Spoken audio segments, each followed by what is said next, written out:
रात का अंधेरा घना हो चुका था। गांव के बाहर फैला जंगल ठंडी हवा के झोंकों से सरसराने लगा।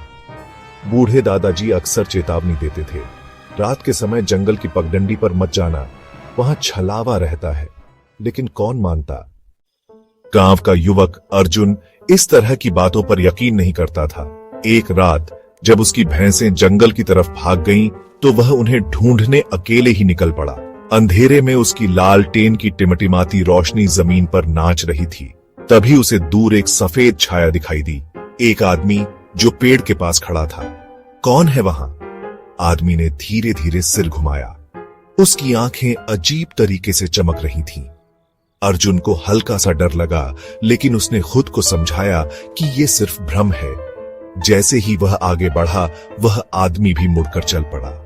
अर्जुन ने सोचा, शायद गांव का ही कोई बुजुर्ग होगा जो रात में भटक रहा है। अर्जुन ने कदम तेज कर दिए। वह आदमी भी तेज हो गया। अर्जुन रुका तो वह भी रुक गया। दिल की धड़कन बढ़ने लगी।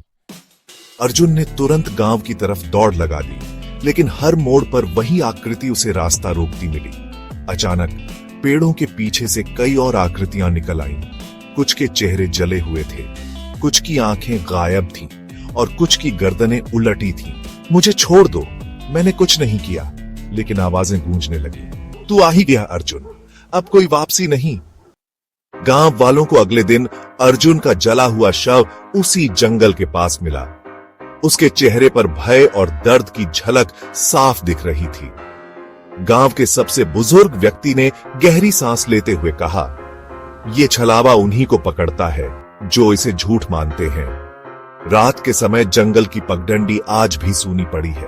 अर्जुन की कहानी के बाद कोई भी उस रास्ते पर जाने की हिम्मत नहीं करता, लेकिन कभी कभी कोई मुसाफिर भटक जाता है और फिर उसकी चीखें सुनाई देती हैं।